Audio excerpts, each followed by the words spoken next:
What's up, everybody? Welcome to the beginning of the Sunday shows. Um, so I am a little tired from spine ticks last night, but we're gonna get this party started here. Got some caffeine. Already had coffee. Now adding on some soda, and we'll get this rolling. Let's say hello to everybody in the chat. We got All Strands Comic Collection, Wesley's Comic Collection. We got all the comic collections in here. We got Comics Talk Weekly, Something Wong, which, sorry I missed you earlier because I was looking through the comments and all of a sudden your comments appeared after I'd already looked through that area. Professor Comics is here. Comic Con, or as Professor says, Con. Who else we got in here? I think that's everybody. Joey's here. What's up, Joey? I've never done a 5-hour energy. Throw some Jack in that soda. Nah, I can't. I'm too tired to do that. But we can do some FOC here. And one day, maybe I will pay for StreamYard and I will be able to play that cool FOC clip that Sith and his mother-in-law, Carla, helped put together for us. But in the meantime, if anybody, again, this will be the format I do every week, where if anybody wants to hop on, feel free. I feel like that way we can have whatever guests want to come on and talk about the Final Order Cutoff books. You can pop in for 5 minutes. You can pop in for the whole show, whatever you want to do. That's what we're going to do. So that offer is there. Shout out to Alfred and Barbara. Oh, man. That offer's there every week. I know All Strands popped on the last two. Remy Q was on. Who else has been on? Someone else, I think, was on. Blanking. Phil was on, I think, the first one. But we're going to start off with DC's Final Order Cutoff because their cutoff is today.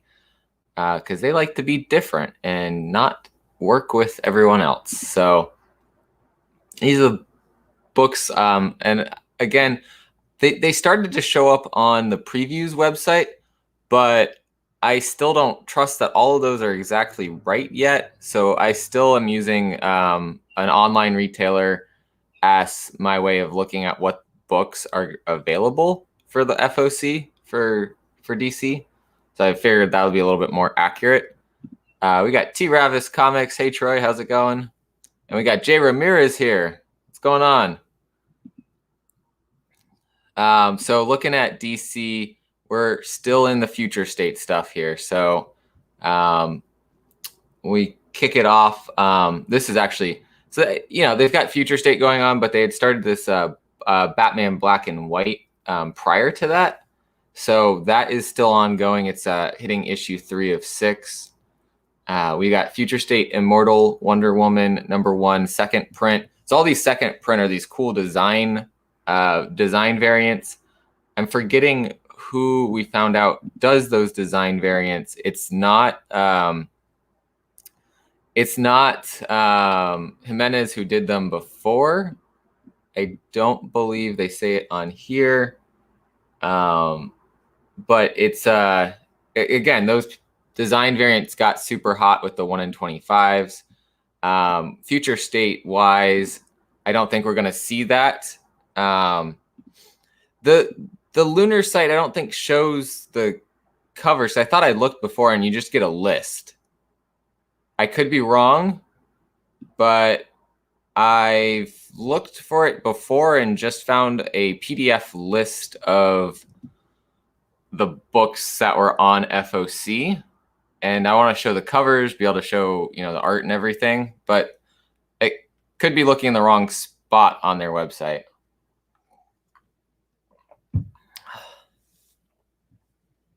But yeah, these design variants, I'm probably going to pick up 1 or 2 of them. but that's mainly because not even the ones this week. The ones that already passed. The Yara Floor one I think is a pretty cool one. Might pick up the Harley one also. Hey Remy, welcome in. Yeah, me and T Ravis are in the afternoon right now. You Pacific timers are still in the morning. It's 11 a.m. there. Our friends in Alaska are even more so in the morning. And Amy was on Spine Ticks last night and was like, "Yeah, I'm not gonna be watching the FOC show because it's too early." But yeah, oof. I can't do that, man. That's just too much, especially right after Spine Ticks. Now, if I somehow was awake from Spine Ticks until now, and we kept a stream going all night, maybe, but I can't do that, and I cannot regularly do that. I've heard some people really liked Swamp Thing, and there was an introduction of some new characters, so that was probably a good one to check out. But yeah, so again, if you're into the design variants, there's Immortal Wonder Woman #1, Justice League #1, Robin Eternal #1. All have those. We've got Green Lantern also getting one. I don't remember if there was any more. I don't think so. But let's just yeah. So just those 4 for the design variants. And then we're moving on to Immortal Wonder Woman #2. The next Batman is got the last book of that Future State series. We really should be hitting all of the end of Future State because these books should be coming out. I don't know if it'll say on here, but they should be coming out, 3-4 weeks from now, which would put them towards the end of February. And we know that Future State really was going to end by March. So knowing that, this should be the end of the Future State stuff coming this week or maybe next week. I liked the Harley Quinn one because Simone DeMeo was the artist on the interiors, and I absolutely love his work on We Only Find Them When They're Dead. So that was a really good read for me, and I'll pick up issue 2 just because of that. I didn't read Swamp Thing, but like I said, yeah, Troy agrees that's a good one. So. I read the Yara Floor one too. It was good. Wasn't quite what I was expecting, but I also don't read a whole lot of DC, so I guess I don't know what I was expecting with it. We've also got Batman White Knight presents Harley Quinn #5 of 6. Again, not a big DC reader, so I don't 100% know. I know we've had some first appearances in this series already. So I don't know if we're going to get any more of that going on, but I've heard this has also been a very good read. It's a different kind of Harley Quinn book. So for those interested, that might be your jam there. Well, say hello to Tapia's Family Unlimited Comics. What's up? Welcome in. Just kicking things off with DC Comics right now. This is the cover B for Batman Black and White #3. So we had a Generations Shattered book that was a one-shot before. Now we have a Generations Forged. So there's a cover B here. And that's a kind of cool cover. Raphael Albuquerque. And then cover A is here, Liam Sharp. Definitely a cool set of covers there.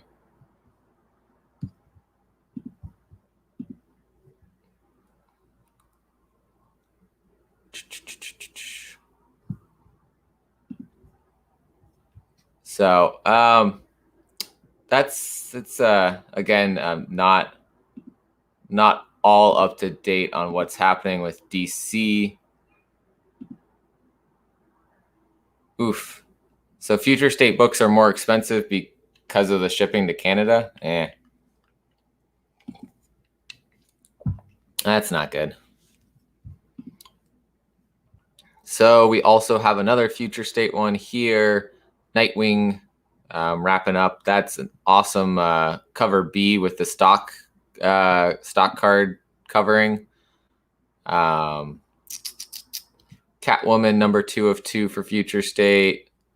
There's actually cover B for future state next. Batman number 4 is a Jim Lee and Scott Williams cover, but we don't have art for that yet. Oh, let's see what else we got in here. Again,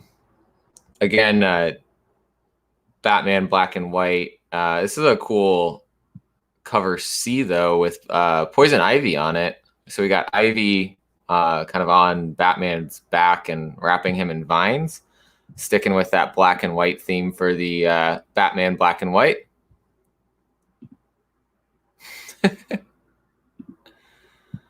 What's up, Desired? How you doing, Nigel? And so, yeah, like I said, we're wrapping other things up. Superman Worlds of War, number 2 of 2. Future State Shazam, 2 of 2. Truth and Justice is not future state. And then, we got some Scooby-Doo, Where Are You, of course. It's always interesting that DC has Scooby-Doo publishing. But yeah, so that's DC. I'm kind of gonna move on from them. If you guys have any input on DC comics, feel free to drop that in the chat and say what you think about those DC books. I know we've got some talk about I'm getting this future state book or this one, but if you guys have any more input on that or spec on those kind of things, drop that in the chat. Yeah, there was they did a Batman Scooby-Doo series. Now we've got we got the straight Scooby-Doo series going on right now.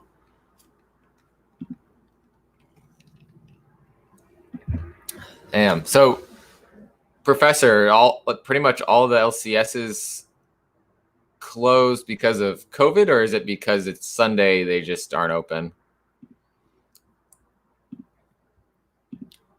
So, kicking off everybody else. So,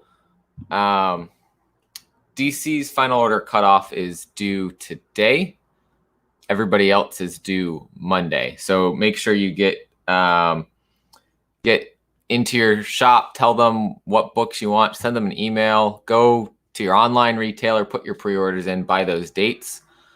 Because after that date, there's no guarantee that you can get the book for the cover price, one, because we've seen that happen with a lot of books recently, like High Republic. Day it was happening, sometimes it was $15 to get it, and that's insane. You get your pre-orders in, you got your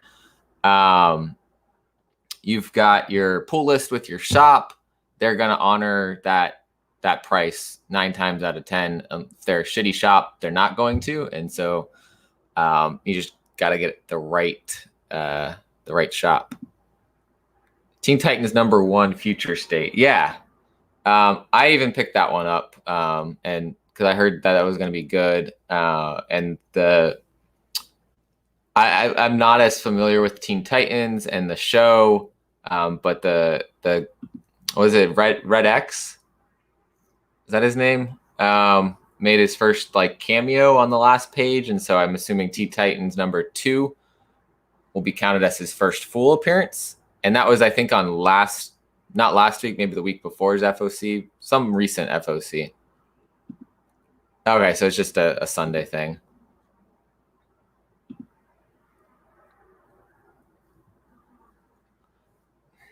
So future state is this future world, right? But it's also because they've got what do they call it now? The Omniverse or something.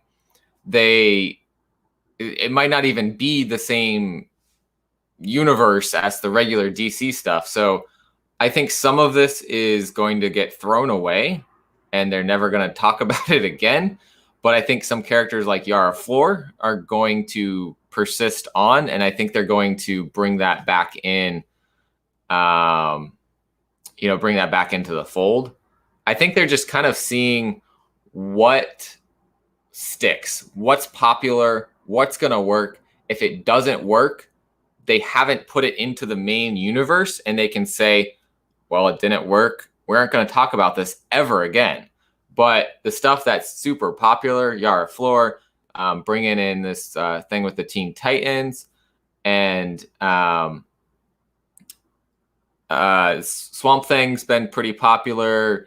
The Tim Fox Batman's been pretty popular. So I think those may actually find a way into the regular continuity at some point.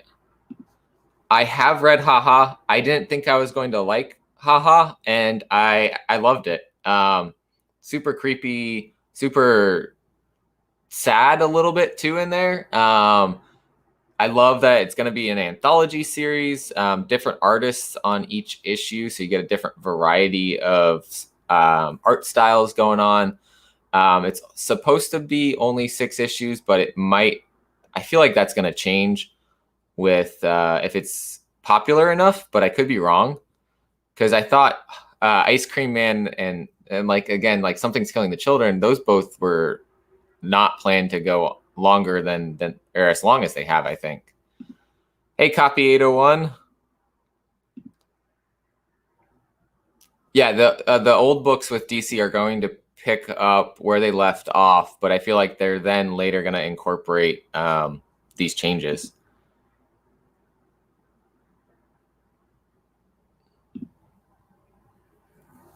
Yeah, the second print. And in the second print's those design variants that we were talking about. Yeah, I mean, that's why I try to do these FOC shows, so people know in the future, you get these, you tell your shop, hey, I want to add this to my pool list, or I know FOC for this is today. Can you make sure I get this added to my pool list? And they might adjust their ordering based on the fact that you've let them know that you decided you wanted this. It's usually best if you find out about a series prior to FOC to let them know, because and Comics Talk Weekly, I know he talks about the previews book. So if you get your orders in with the previews book well ahead of FOC, they've already put in orders, and they have like almost like a soft cutoff prior to FOC.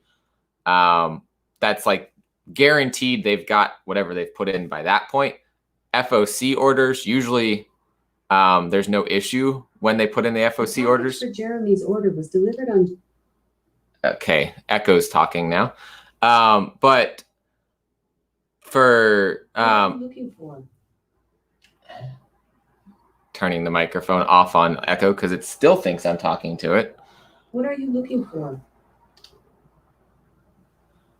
But I don't remember what I was saying now. But the one example where I can say that FOC orders went awry was The Last Ronin. The Last Ronin, they really messed up that with FOC.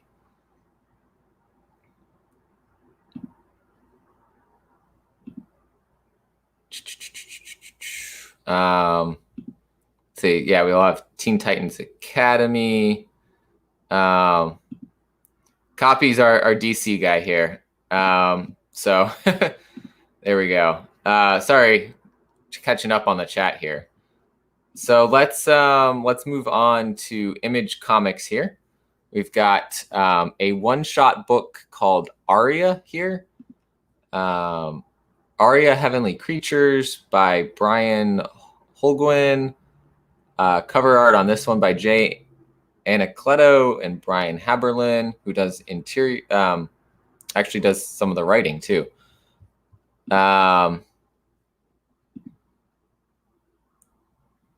It's the hack going on. I hear it. I'm wondering if it picked up on FOC sounding like echo or something. So I turned the microphone feature off on it, so it cannot hear me anymore. But I'm not picking this one up, but kind of interesting idea here. Lady Kildare, expatriate princess of fairies, living a life of aristocratic decadence among Victorian London social elite. So we got some we got the Victorian London thing going on. We get this like magic fairy kind of thing going on also. So it seems pretty interesting. I believe there's something about holding an angel captive. It's a one-shot story. I think this one's got some good cover art. This is cover D. I don't know who this cover artist is. Their name is just Drew. So I guess Drew something here. I don't know though. So moving on, we've got Excellence number 10. Another one I have not been reading. We got a cover A and a cover B here. Family Tree number 11. I think this is Lemire. I haven't been reading this one either, but this I know has been a pretty popular thing. Jeff Lemire's stories are pretty good usually, so something worth looking at. Ha Ha is on number 2, and so we got 2 covers here. The cover A by Zoe Thorogood, who also is the artist on this one. So we had Del Rey, I believe, was the artist on issue 1. So now we're moving to Zoe Thorogood for issue 2. And so this is an example of her art here on the cover. We can check out what the preview here of the inside is also. So I kind of like this art. This is kind of cool. Again, another story about clown in some way. So keep that in mind. If you don't like clowns, this is not the book for you. If you do like clowns or you like scary things, horror, this is probably the book for you. And it's Maxwell Price. So that is, of course, the writer on Ice Cream Man. And that's definitely a reason to pick this up. Issue 1 shot up to like $15, $20 for cover. Pretty much every cover, including the pink blank variant, blank sketch variant. So a book to watch in terms of heat, but it's also a good read. And so my one of my picks this week was actually this cover by Martin Simmons, who is the artist on the Department of Truth. I absolutely think this is the better of the 2 covers. And it's got that creepy Department of Truth vibe. It's got that creepy clown vibe. Hey, what's up, Danny? Nice. Good. I know you said you weren't able to find them before, so it's awesome. I picked up one and I showed that off on Spine Ticks last night. Well, it was okay. It wasn't that great. Excuse me. But we don't have any new ones right now that have come out at Walmart. Maybe within the next 2-3 weeks, I could see them popping out some more of them because it's been a little bit since the last set. Who knows, though? I know you're not a fan, man, but exactly. This is like such a dope cover. It's got the vibe of the book. Perfect. Hey, Bricks, welcome in. Good to see you. But yeah, so that's one of my top picks this week is this cover specifically. I'm probably going to order an extra copy of it for myself. And then just, have cover A also. I guess I can close. Well, I'm going to leave that open. Stillwater number 6 is also on FOC this week. I think we start a new story arc here. No, we're ending the story arc here. And so something I noticed when I was doing my indie comics show on Friday night was that this book has a 6 kind of blatantly showing up on the cover. And then I looked at issue 5, and issue 5 had a 5 kind of hidden into the artwork. I haven't gone back yet and looked at issues 1, 2, 3, and 4 and seen if that's the case for them too. But if so, that's super cool that they did that. I'm a fan. But I've been loving this story. We got a little bit of a twist at the end, I think, of issue 5. So we're about to see what's going to happen to this little town of Stillwater. Chip Zdarsky's been doing an excellent job with that story. We've got The Walking Dead #9, the deluxe version. So we got the colored instead of black and white version of The Walking Dead now. I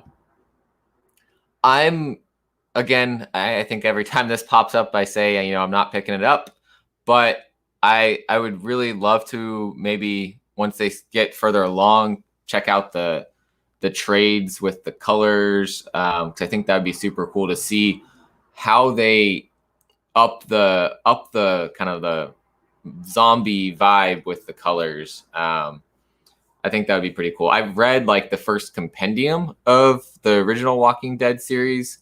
I think I haven't gone beyond the first one, but it's a good read. So if you missed it the first time and you're wanting to read it as it came out, knowing that you're gonna be getting 193 issues, this is the book for you.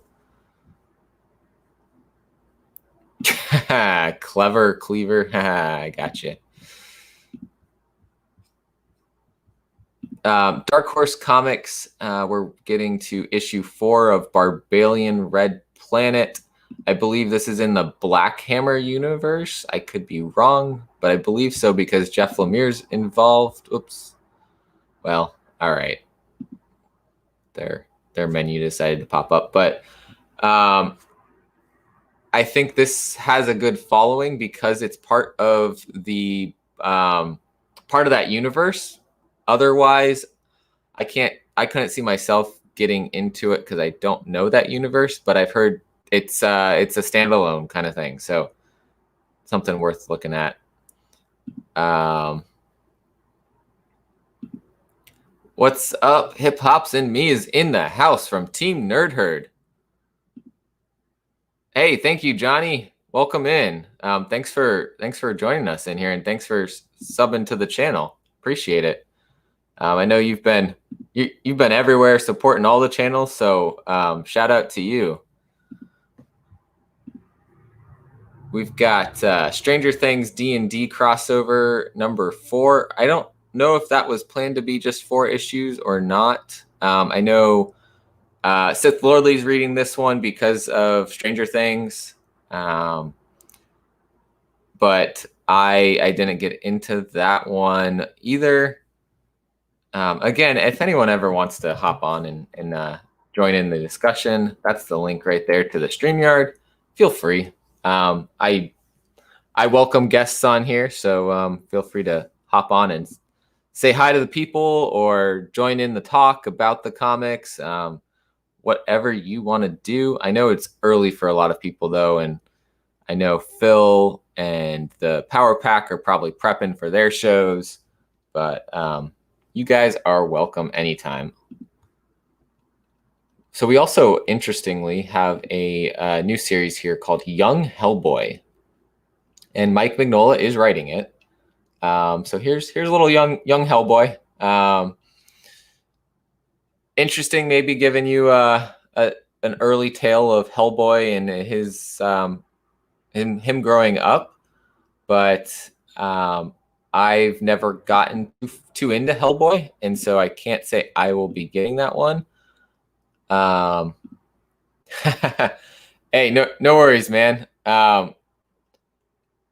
Everyone's yeah, we're all catching up from last night still.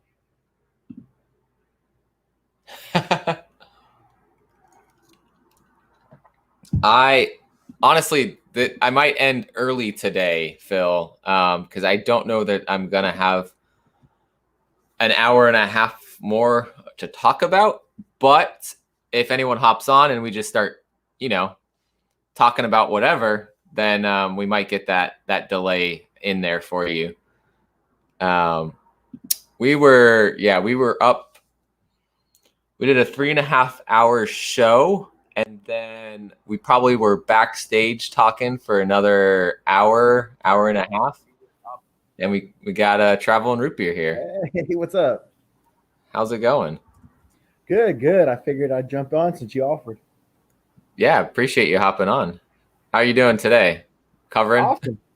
Yeah. My wife's in there making soap. We just went and got a bunch of supplies for that. She's been doing that lately. And we went to Walmart. We don't normally shop at Walmart, but I was like, man, I want to go and check out those packs. And they actually had a ton of them. So I picked up 2 of the DC packs. Nice. Yeah, I never pick up. Well, the first time I did it, I picked up a couple DC and a couple Marvel. Since then, I think I've only picked up the Marvel ones. So I'll say I think they're worth what you pay, but I'm not into. I'm not thinking that they're like. I don't know if you can just rely on something golden popping up. You know right. What I mean? The let's see the how much are they where you're at? They're like $8 and some change for me. Yeah. The DC ones you get 4 comics, right? Yeah. The Marvel you get 3. Oh, that's right. I did see that. One of them only had 3, and you get a little poster with the DC ones. Yeah. I got an Aquaman poster in one and a Wonder Woman poster in the other. So I actually, since they're the size of a comic, I actually fit them in a sleeve, and I've got them on both sides of the sleeve. Nice. Yeah, the Wes has got some homework to get done before his show. Yeah, no, I think so. Like the DC ones, it's kind of guaranteed that you're not getting anything special. But like I found some okay things like in there. That's what I just bagged in boredom. I was bagging in boredom while I was watching you, and I was going to show you. So this was the cover one that I got on one of them. So that's a really nice Virgin variant. Nice. Yeah. And then this one here actually has Punchline, and there's a Punchline Harley fight in this. I flipped through it while I was going. Yeah, is that what 93 or 4? 92. 92. Oh, okay, 92. Yeah. So I mean, these comics are $4 each, right? So that's like the price of one right there. I would say, Yeah. I would say that's early Harley Quinn. That might have even been a first early Punchline. Sorry. Yeah. Whatever, one of them. The fact that Harley and Punchline are fighting in there, I'm really wondering if that's their first fight. Maybe. Because Al was telling me they've done it like 2 or 3 times now, and yeah. No, that was definitely early, because so she shows up in 89 and the Hell Arisen, right? Those are like the cameo and the first appearance. And then I don't know if she shows up in every issue between 89 and 92. She's on the cover of that too, actually, in the back. Yeah. Somewhere in there we also have like the designer, I think, is one of the new characters. And then that's Pons the Designers, the issue. Yep. Yeah. And there's something else. Someone else. There were so many new characters in there. The ones that stood out ended up being Punchline, Clown Hunter, Ghostmaker from that whole Batman run. But there was also some other ones in there that I think will probably come back with what James Tynion's been doing with the Batman story. I hopped on around, I think I hopped on at issue 96. So I missed Punchline coming in. But then I've been reading like kind of since then. I'm really new to Punchline. Al said he was going to send me that one Punchline book, so I'm guessing that's on the way. But other than that, I just had that cameo that I got out of your pack. Yeah, and the Punchline one I think he's sending is like her origin story. So that's sweet with a variant cover actually. Yeah. So that one's it's a good one to kind of see why she ends up doing what she does. But that'll also this doesn't seem too special. Which number is that?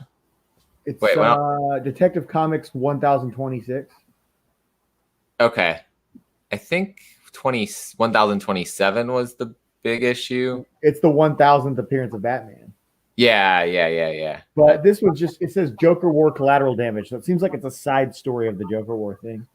And that's what I haven't really understood about Detective Comics and Batman at the same time. Like, Are they both happening? Like, how are they coordinating those stories? Like, because they're not in the same universe. They're we're going off of the Rebirth stuff now, I think, still in the mainline Batman stuff.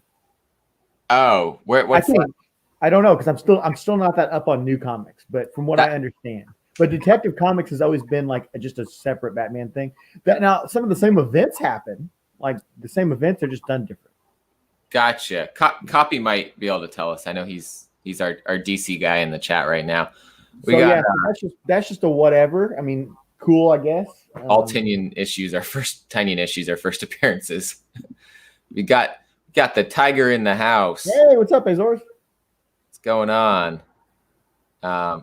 Batman focuses on Batman. Yeah. I'm assuming there's going to be, there we go.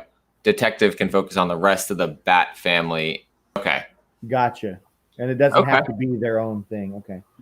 There we go. I got this, which I don't care about Young Justice at all. I've never followed that. So that one is just a total dud that I would have never picked up. It's a cool cover. I think I had gotten that in a pack too. Yeah. Well, this is one, I might throw in a freebie for somebody sometime if they're into Young Justice. And I know there's Young Justice fans out there. Now, the second coolest Batman one I've got is this one here. Is the Batman Adventures Continues, which I've been picking up some of these. So that's a Virgin variant of that, and I love it because it's got the core 4 people. So This one is one that I definitely would have paid cover price for. Then there's this Year of the Villain, Hell Arisen. Oh, so that's her first full appearance. Yeah, but it's different cover than the other one. I'm assuming that's got to be. So the one that you got was her first cameo. And then this will be her first full appearance. That might be the 3rd print or 4th. It is. Well, it doesn't even say right there. Because. Don't know. Maybe Copy might know. Because I know they did they had the full trade cover on the first print, and then the second print I think was a minimal trade cover. Copy saying he believes it's the 3rd print. So they must have done then a black and white kind of cover for the 3rd print. I will say this is the only one that I have that's listed cover price is $4.99.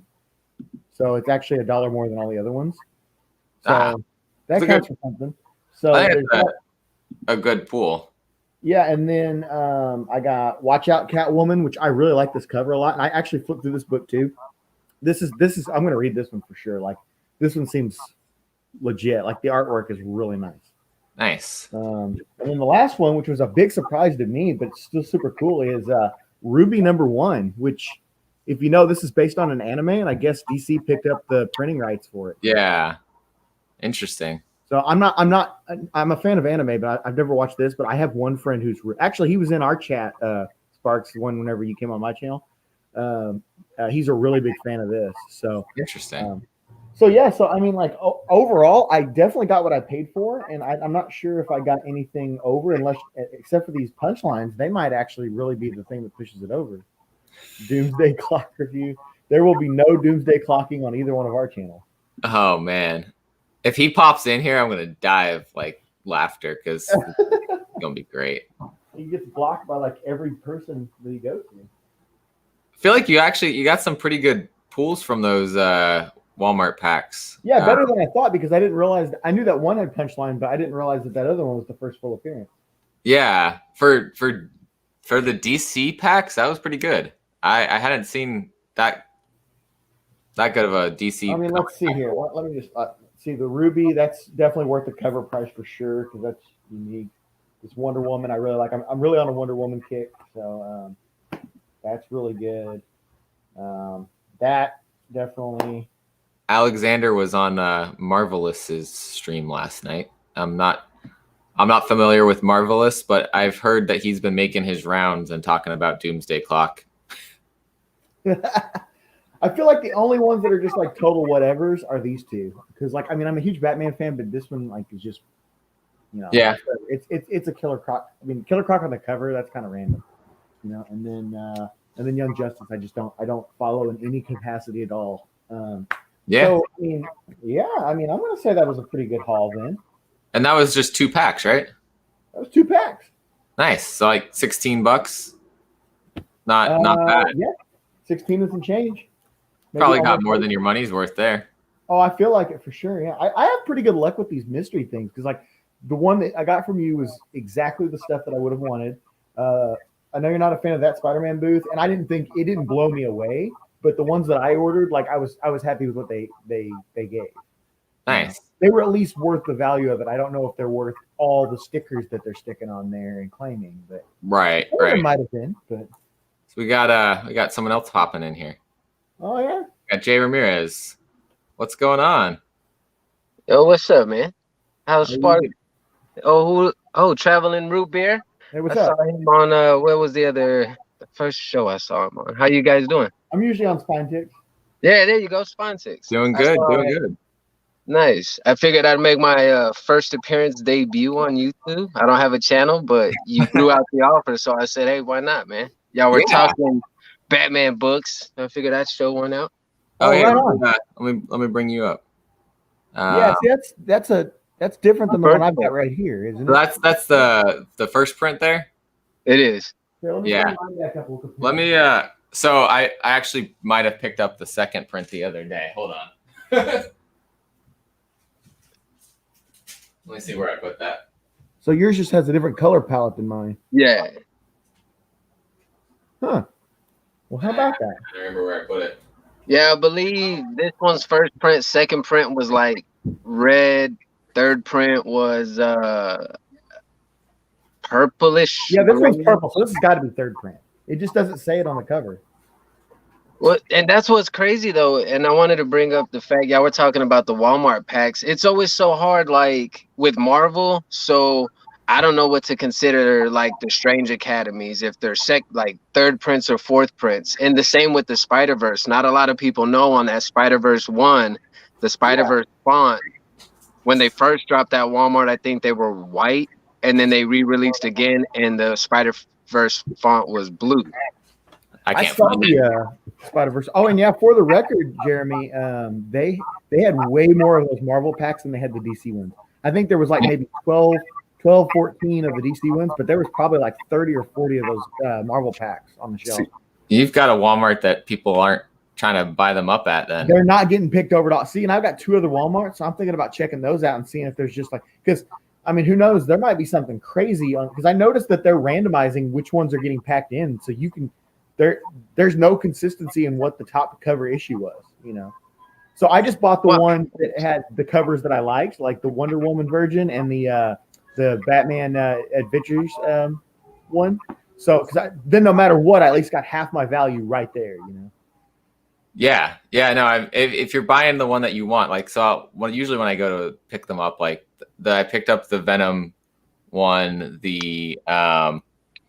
I wanted to get the second time that they did the Strange Academy one and the second time they did the Spider-Verse one, which I really don't know what you call those, right? So that's like a second print of the Walmart variant.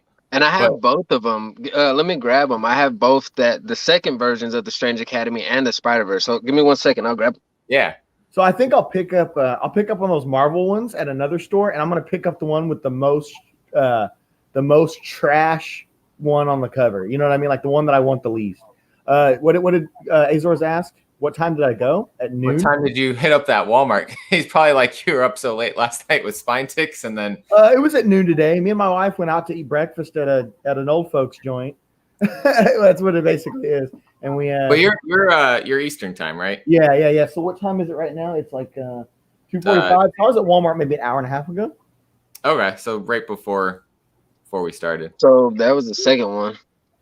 Yeah. With the blue. Sorry about that. The blue font. What does it say on the barcode?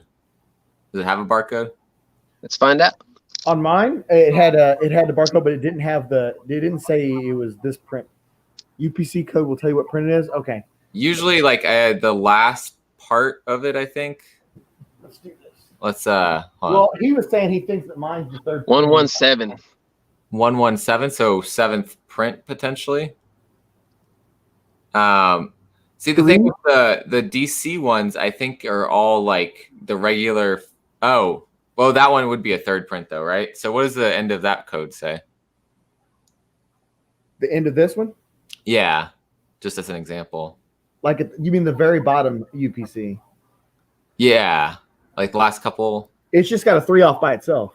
Okay, so third print. And then there's the differences in the Spider-Verse. One's white and the other's blue. Yeah, so the last number being a 7 tells me it's the 7th print then. Probably. I'm gonna find out on these Spider-Verse joints too as well.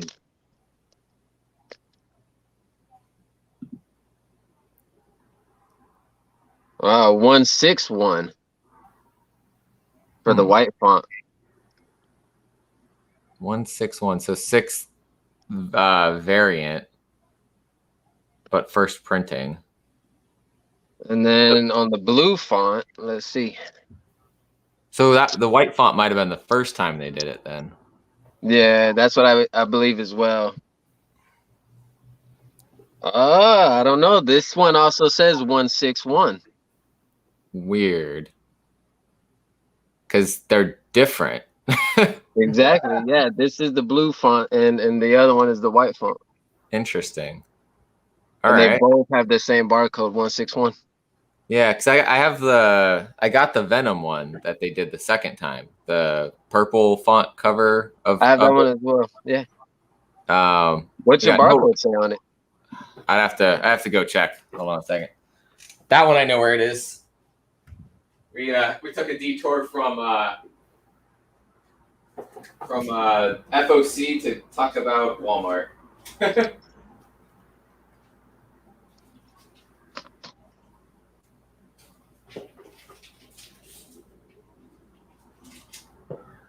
Yeah, I don't ever go to Walmart, so like it was just I've been wanting to do it because everybody keeps talking about it, and I was glad I did because it's something different way of getting books.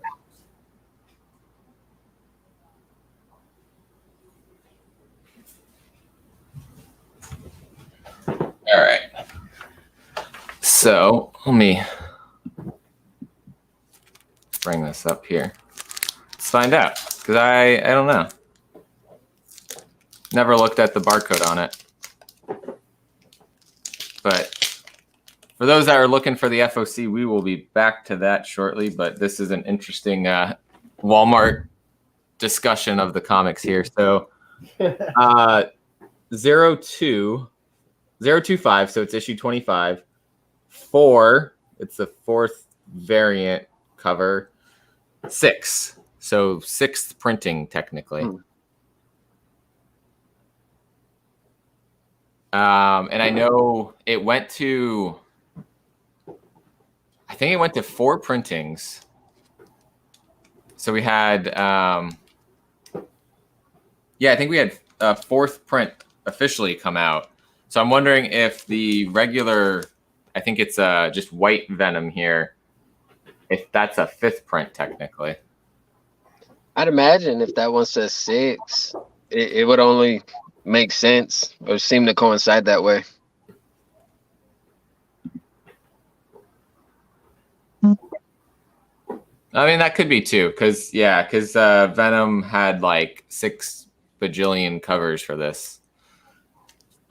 There's no telling, but it is interesting because I really have no idea how they come up with the numbers they do, or like what do you call this? This is the Walmart cover 2nd version of it.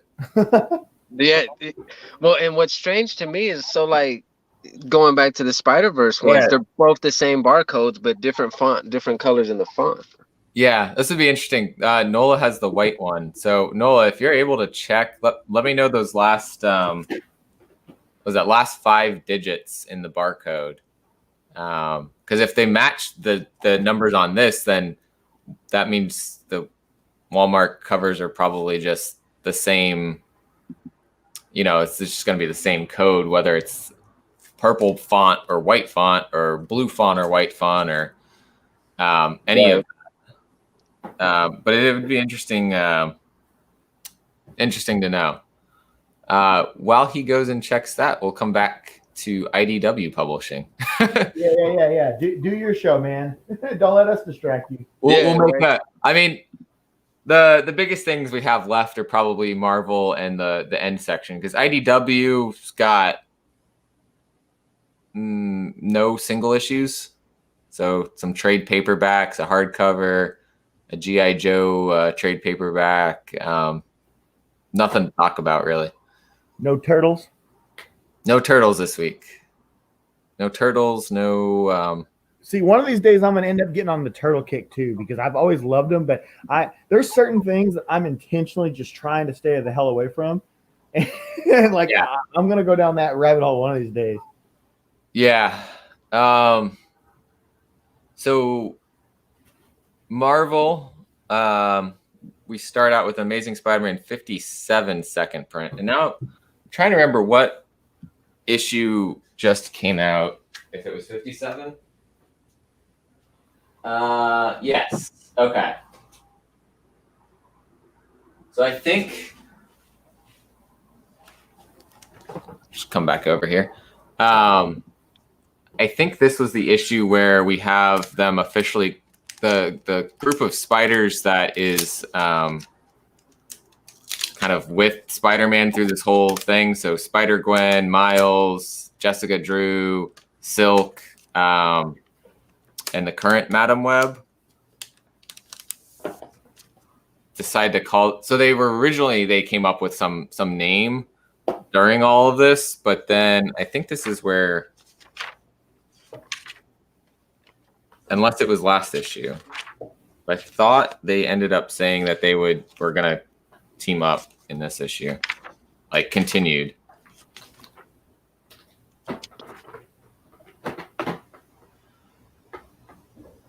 Don't mind me. I bought some new partitions for my plastic boxes, and I'm trying to get them fit in there. They're kind of bitches to get in.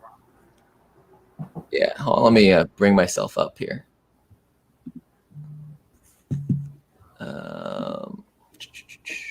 So we get them.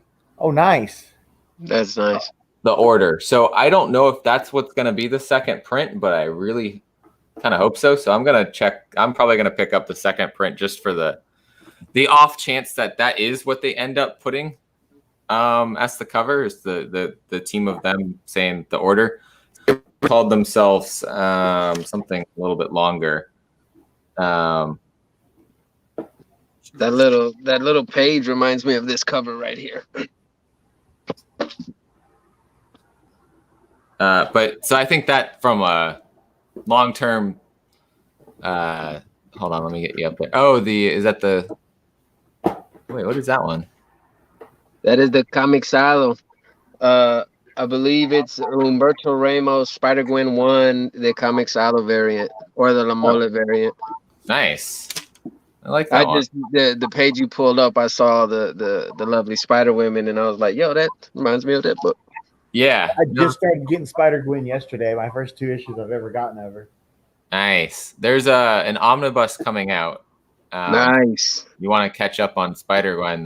Yeah. Well, I think the concept's cool. I think it's a hell of a way to revive a character that's basically been like this tertiary background character for 40 years. You know? Yeah. It was kind of a big deal that she even got in a movie. You know, let alone like be used by anything other than, hey, I fell off a building and died. You know? Yeah. No, I mean, people really like Spider-Gwen. Yeah, and you know what? What's great is Spider-Gwen's been going what now? 8 years, maybe 6 years, something like that. 7, I think. I think 2014. I got that pretty close for not paying attention. Yeah. Yeah. Well, and then it's like, okay, well now we got to find a way to revive Mary Jane. Well, let's just have Carnage jump on her. You know what I mean? That's pretty cool, actually. Yeah, and so that comes from Spider-Gwen's universe, or that Earth, right? Yeah. So they can keep Mary Jane in the regular universe as herself, and you know she's with Peter Parker and all that, but they can have Mary Jane become Carnage also, so they get the best of both worlds. Have we had a symbiote jump on Ben Reilly? You know, I don't know, and I don't know where he is right now. Yeah. They did a Ben Reilly series like 2-3 years ago. But I don't remember how that ended. Okay, so He's on the back of a milk box carton. Where is he? He can't be found. He's missing. Oh, fun. So Nola looked at his and he said 2546. So that's the same thing that I think that mine said. So that probably just means I think it was Copy saying earlier, potentially, or no, Comic-Con maybe. Comic-Con. Potentially, because there's so many different variants, the printing isn't even listed. 46 is the cover number, which I'd believe that there's 46 covers for Venom 25. Jesus. Yeah, they went insane. There's a lot of. Is there anything out there you can think of that's been variated that much? I mean, other than Eternals #1, which just came out the other week, and there was 30 regular price covers, and then the ratio. I think a total of 70 something variants or 70 something total per, right? Something around there, I think. Ignoring the store variants too. Yeah. We know the Last Ronin had 60 something covers, but that was including the store variants. It's insane what they're doing with the variants nowadays. Give me a cover A, a cover B, a 1 in 10, 25, 50, sure. Yeah. Traditional ways, man. I love that old 1 in 25, 1 in 50, 1 in 100. With all these different online comic shops and all these exclusives, man, they just gets out of hand. But I'll tell you what, it's get a little wild. This one, cool covers, though. Yeah, no, and that's the thing is I love the art, so I get kind of drawn in on that. But now I've just been unless it's Something's Killing the Children, I'm really not buying any store variants anymore. And even them, I don't buy all of them. There's one other artist, Zoe Lachey, who did some of the Something's Killing the Children covers, this one. That I will buy her art for another comic too, but she doesn't do a cover every week or a cover every month. So it's. I'll tell you what, that Jenny Frison Wonder Woman that I picked up off of. I couldn't think of on the show last night. It's Things from Another World was the shop that I ordered it from. Okay. Yeah. And then I've got the second one. That's the B covers. I've got the second one coming from the shop that you showed, the Sanctimonious or whatever. No, I literally have only one, but I know I haven't read anything from Something Is Killing the Children. I got in it too late. Probably will pick up the trade paperbacks. I have one cover, and it's just the Virgin variant to 11, which I'm actually about to put in a giveaway on Instagram. So I'm gonna end up throwing that one in there because I know people love it, and yeah, why not give it away? It's a cool book to have. The one per store cover. Yeah, nice. Yeah, I have that one somewhere. Oh yeah, that is one of the ones I have out. Nice. I love the art on that, so I had to get the Virgin version. I literally picked that book up because red's my favorite color, and I saw it on the shelf. I was like, "Yo, that's dope. I'll grab it." There's been some good red covers with that series. Backtracking to Spider-Man, that second print, we don't know the artwork yet, but I think it's going to be the order on there. It could be something with the end. Kindred, they're talking about if Kindred's actually captured or not, and then you see some centipedes and stuff coming out of a dead body that there wasn't supposed to be a dead body. So that could also be a cover, but I bet they'll go the way of putting the order on the cover. Black Widow has issue number 5. This is a pretty cool cover A. It's Adam Hughes. Whoa. What the hell? She looks Creepy. Man, as shout out to shit. Adam Hughes. I love Adam Yeah. Hughes artwork. It's awesome. Oh yeah. And then there's a Terry Dodson cover B, which is the fighting the alien. Which, yeah, pretty cool. I like those Alien versus variants. They're cool. Yeah. The Miles Morales was dope. The Venom one was dope. That one was pretty cool. Yeah, I liked the it was the Black Widow one that Peach did. I showed last night. That was pretty cool. The Venom one was probably my favorite though, where they were like face to face. Mm-hmm. Yeah, but I'm like I'm not gonna go and pick up all of them because Right. I don't read Captain America. I don't read Black Widow. Right. So I got ones for the books I'm reading. I missed this because Azer S. Tiger usually has me pull out the X-Men book for him for the Final Order Cutoff. I missed Cable number 8 was on here, but it's gonna be interesting how he's last I saw in Sword he had a little nullification. Nice. So Noel's been trying to go through Something's Killing the Children and pull out like when's the first appearance of this character, or when does this event happen in the book? When do we find out like this information? Hey Nola, I snapped up that Shadows newsstand you found on eBay last night. I appreciate you pointing that out to me. Early this morning, like I got on there, I was like, okay, I can't pass this up. $13 for that cover, and it's the newsstand. Yeah, I've got it. Nice. Let's see what else we got here. Champions number 4. And this is 4 of 5, I believe they're planning on to kind of wrap up the Cradle outlawed thing. But we have the Marauders and Cyclops coming to their rescue from Cradle.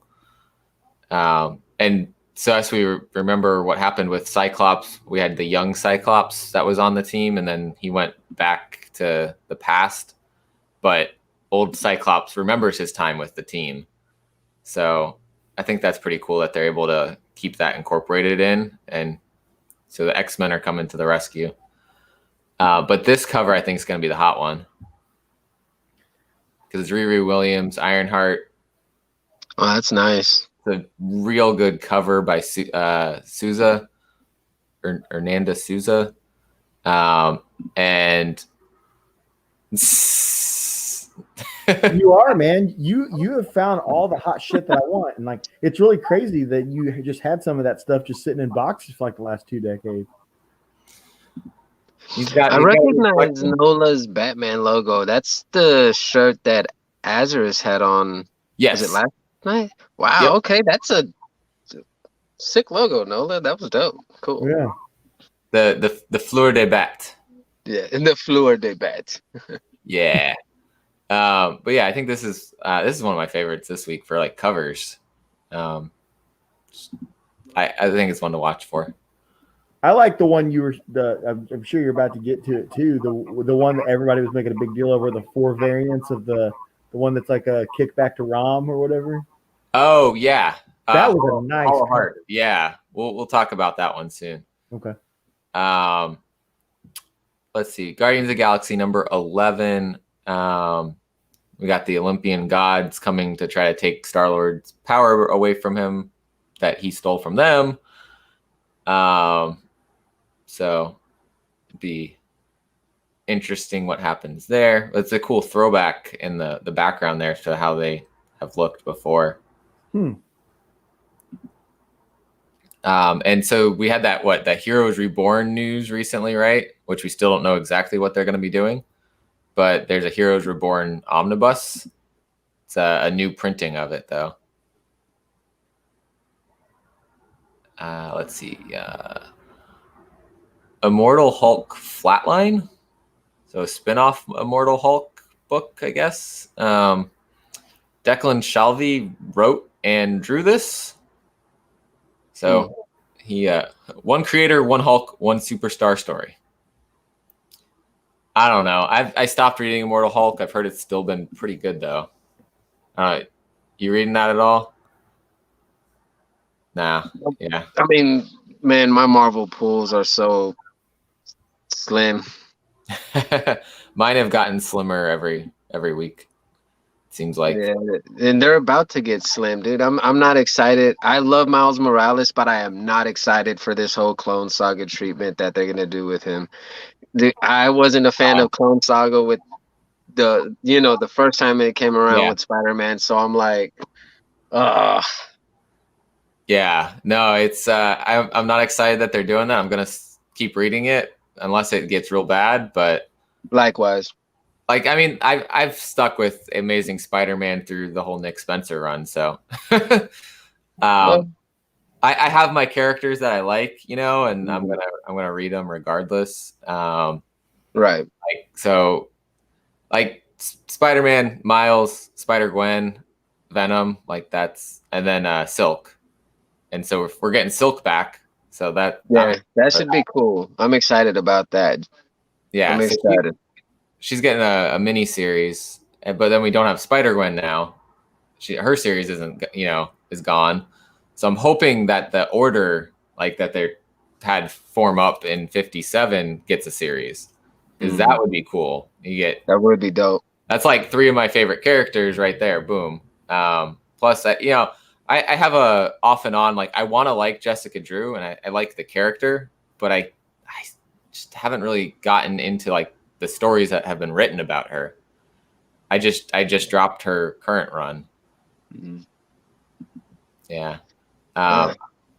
We got Iron Fist, Heart of Dragon, issue 2 of 6. And then there's these that last week we talked about. Al picked them. The Masterworks Lupacino variants. That looks cool.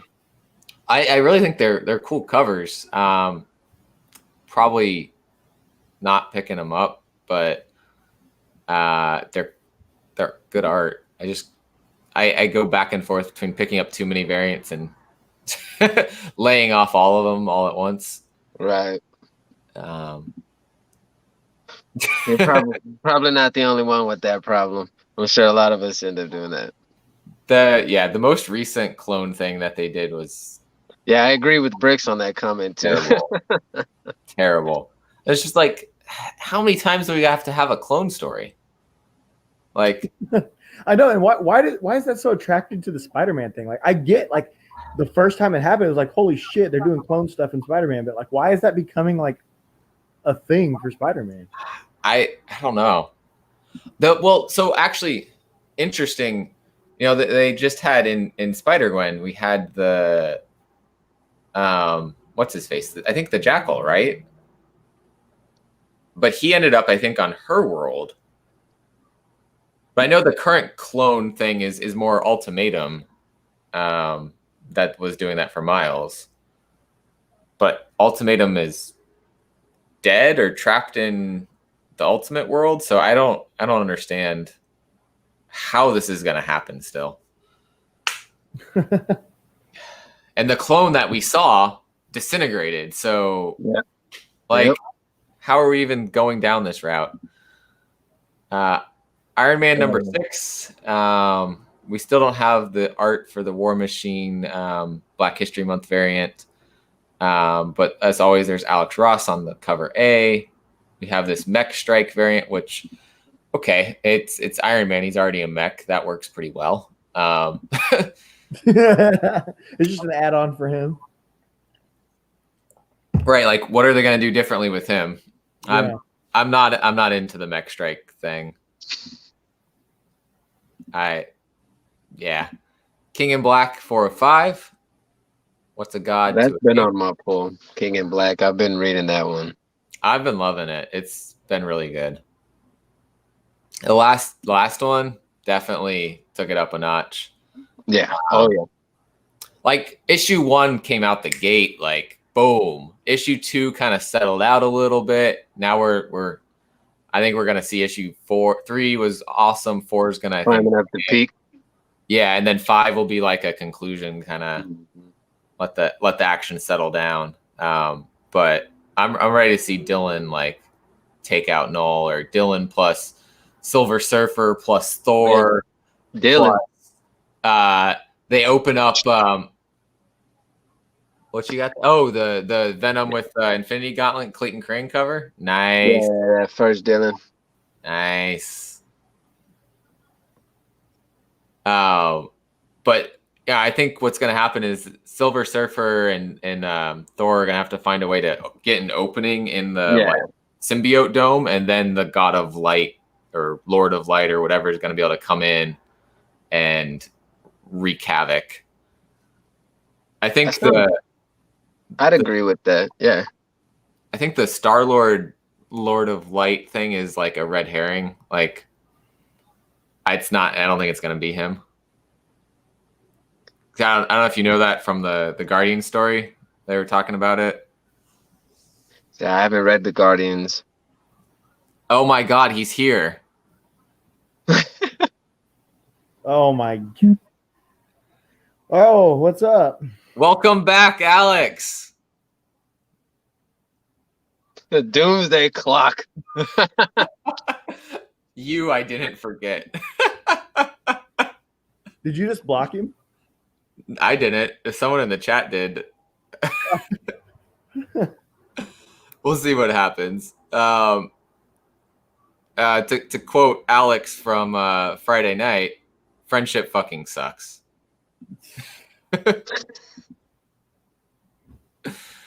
Oh man, this is pretty dope though. Oh no, he's not blocked. He's still. Oh, that is dope. Oops. Is that issue 4? You guys still hear me? Yeah. Okay.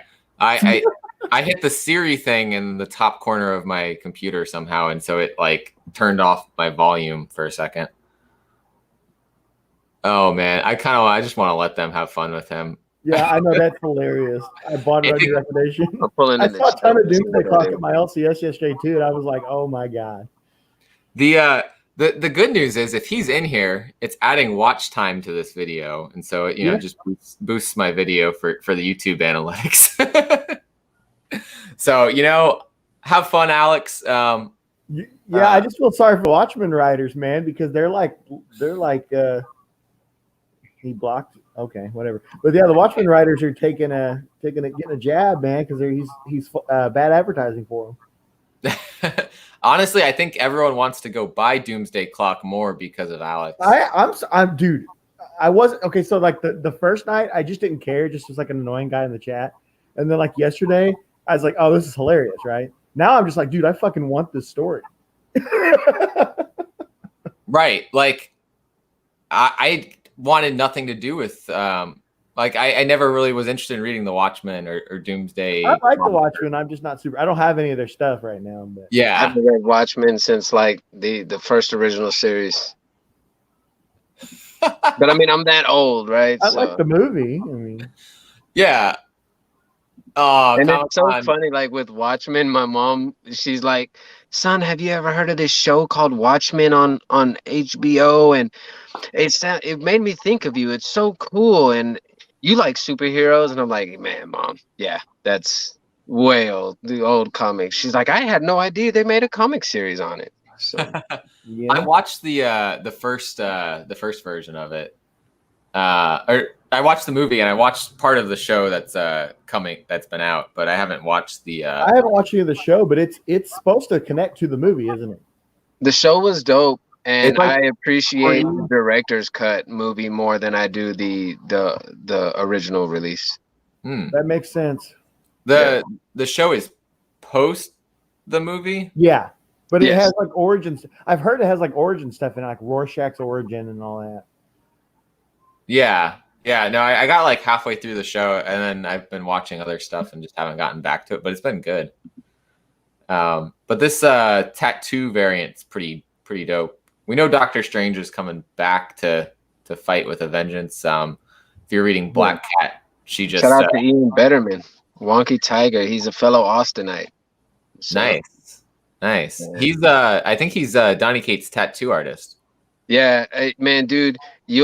I have yet to personally run into him, but living in Austin, they frequent the comic shops all the time. Like it's not surprising you can walk into a comic shop and find a book signed by Donny Cates because he walked in that day and just signed a stack of books and put them on the wall. That's awesome. Yeah, he's super cool and he's super involved with the comic community in Austin, and it's super dope. That's a good place to live then. Oh, You're yeah. a Donny Cates fan, especially. Definitely. That is such a sweet cover, though, man. Oh, that is so cool. I love the Doomsday Clock. Null is super cool in it when he gets the Iron Man suit. Oh man! So there's a spoiler variant, which of course we don't have the artwork because spoiler, and then there's a connecting variant. I'm honestly like I picked up the last spoiler variant. I think I'm just gonna get cover A, because I'm trying not to go too crazy on that. But this is where it's at. Oh, that is sweet. That's the second print, right? That is the second print. So, we had that 1 in 25 Gwenum version of this. Mm-hmm. This is the second print of it, and it's just a regular, you can put your order in. So it's probably going to heat up.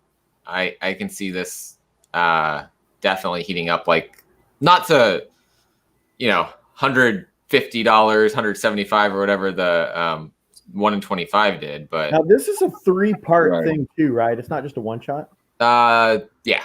Okay, because I know I got the first issue yesterday, and I didn't know if it was just a one-off thing or if they were. Give me a quick second, fellas. Yeah, that Betterman tattoo did have a little bit of a Steranko vibe on it.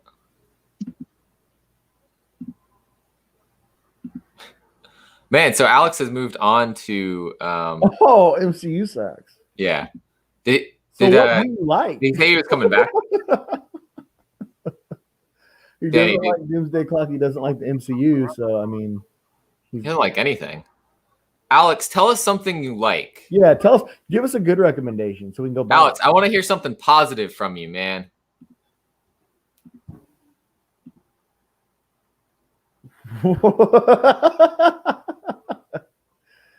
Okay, so he likes the original Watchmen, is what I'm Doomsday getting. Clock just ruined it. So the MCU ruined Marvel for you? The MCU ruined Watchmen. We've got Planet of the Symbiotes #2 of 3. There's a cover A, but I want to highlight this one. Kyle Hotz did a variant with American Kaiju front and center there. It's pretty cool. I think that might be a nullified. Hopefully not. Hopefully that's not a nullified American Kaiju. MCU ruined movies Okay. and comics. Okay, here's a positive. He liked the HBO Watchmen series. Thank you, Alex, for throwing in something positive. I appreciate it. But he said MCU ruined the movies and comics. Or he said it ruined movies and comics. Like blanket statement. All movies and comics have been ruined because of the MCU. See, and that's funny because I haven't hardly watched any MCU, and I'm going to tell you right now, if I watch one and it's bad, that isn't going to ruin how much I love Marvel comics. I mean, I read those comics for decades before those movies were made. I mean, I always see it as like the MCU is not going to be comic accurate. They're going to be comic accurate themed stories. There's going to be here we go. See, that's like with the Star Wars thing. The comedian Patton Oswalt. He used to tear into the Star Wars prequel trilogy in his like stand-up routine, and he would say stuff like George Lucas raped my child. It's like, really? So Kevin Smith's a big Star Wars fan. He said that's an awful thing to say about the man who built my childhood. It's like it's like, does that just negate the original trilogy? Yeah, I don't know. He's back, I think.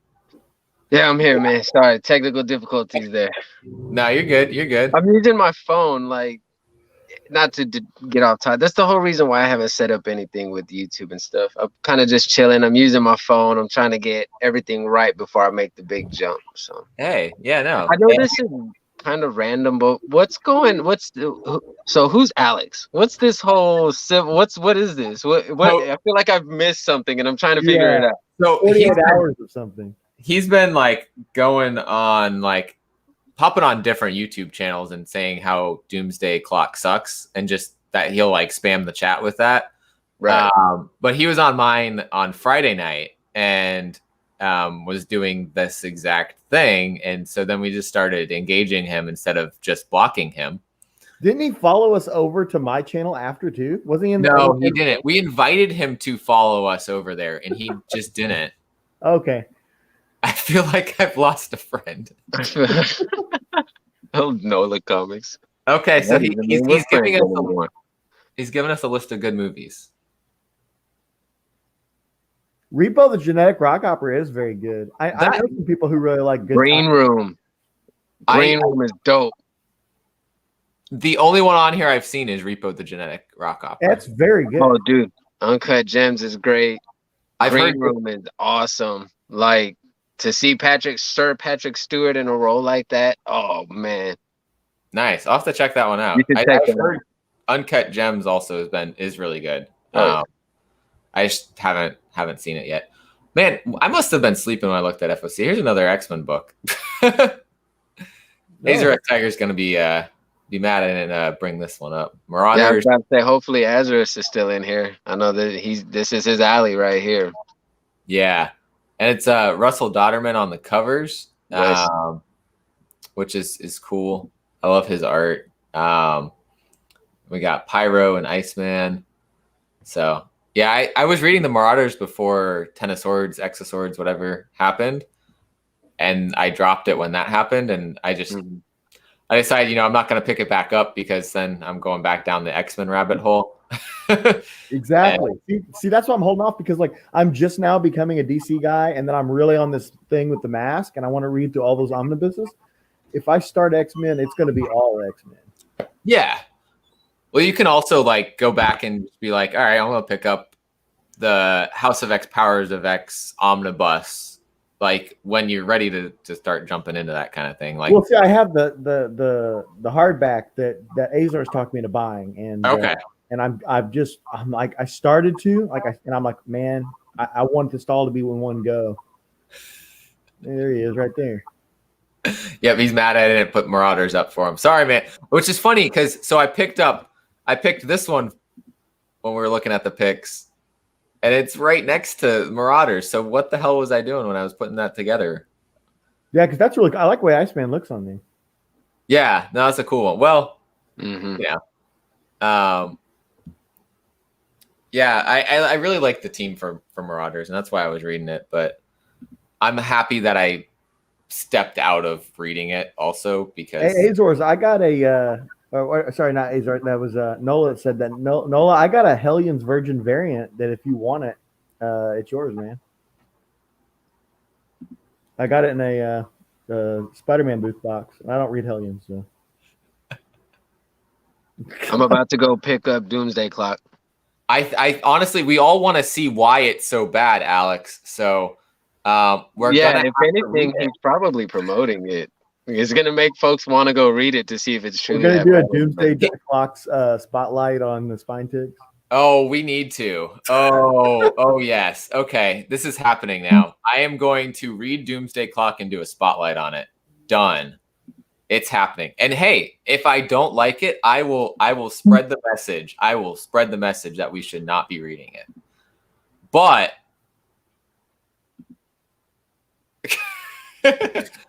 but if I do like it, I'm going to have to tell the people to read it. And I will give my honest opinion though. So what happens if it changes everything? Like just like after this, your entire collecting style is altered. It's gonna collect everything from Doomsday. All Doomsday Clock. I gotta get every issue ever printed. Nobody else can have them. You gotta buy them from everyone that has them sitting in their boxes. you have to have newsstand 9.8s with signatures on every single one of them. Right. This is happening now. So Miles Morales, Spider-Man 23. We aren't into the Clone Saga yet. We're somewhat tying into King in Black because we remember from Absolute Carnage, Carnage got him infected with the symbiote and turned him into like a crazy symbiote thing, but he fought it off at some point. So apparently Null took one of his best friends, and he's gonna be fighting that. And we got the Black History Month variant here, which I think is really cool. That is cool. I like that. You know what this reminds me of?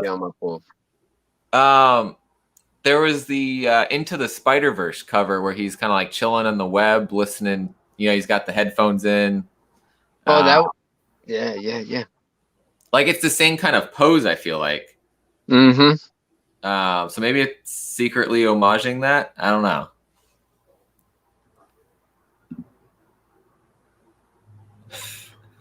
Do it, Alex. How much is DC paying you to pull this reverse psychology? Maybe there's. You're gonna have to bring Alex on the show so y'all can just have a strictly like doomsday topic show. I mean, Alex, you just have to shoot a video, talk about how much you hate it. If you do that, I will like find a way to repost that video for you so we get the word out. But you gotta put in the work, man. Put in the work. Yeah, that on the other cover. Yeah, he's taking it. I was just about to say like the Connor fight from last night. Oh man, I watched like I saw like a quick thing of it, and it's like down in 2 seconds. So I was like, all right, well. I had Spine Ticks on the phone and UFC on on TV, so it was a great Saturday night. Yeah, I lost money on that match. Oh man, I lost like $30. Oh, that's not too bad. That would have been the money you could have used though to buy the Doomsday Clock collection. Yeah, I'm gonna hold off. What the Mega Man? Spider-Man. Okay, I don't know. I think this guy's now just trolling. Spider-Man doesn't suck. Mega Man is cool though, but he's not better than Spider-Man. Nah. So I wasn't reading MODOK, but I kind of feel like I might need to go back and read it because Gwenpool is gonna be in this. So this is issue 3. This is an interesting cover. Yeah, what in the hell? Looks like she took a blender to his brain. Yeah, 'cause she's trying to find a way to splatter his brains across the floor. Wow. We got a who did this La Fuente cover? Oh, that's pretty cool. It is cool. I wonder. I doubt they're doing ratios on this. No, they're not. Okay.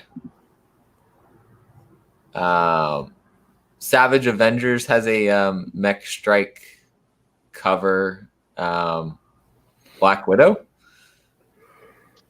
Interesting. Ooh.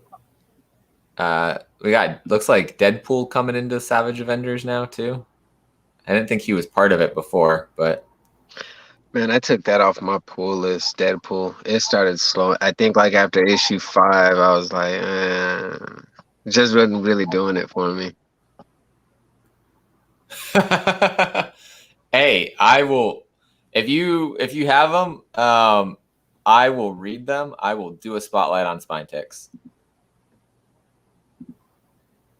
Special guest Alex. Savage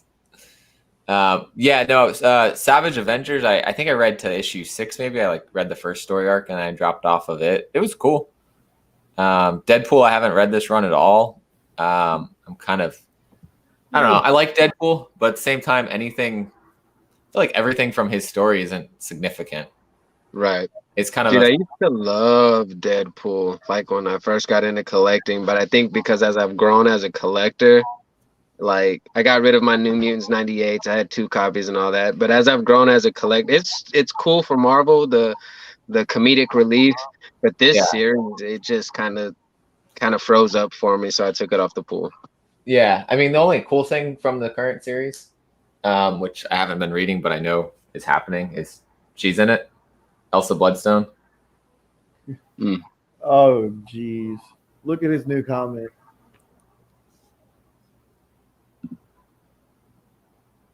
Hey, let me know when it happens, man. Drop the link or something on one of my videos, and I'll watch it. He doesn't want anybody to know what he looks like. Why not? Yeah. Whatever.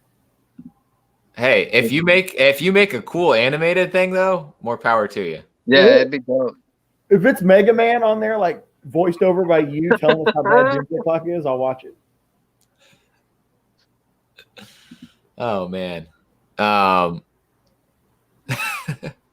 We got Spider-Woman number 9. Like I said, I kind of dropped off of it, but these Jung Yoon covers are pretty cool.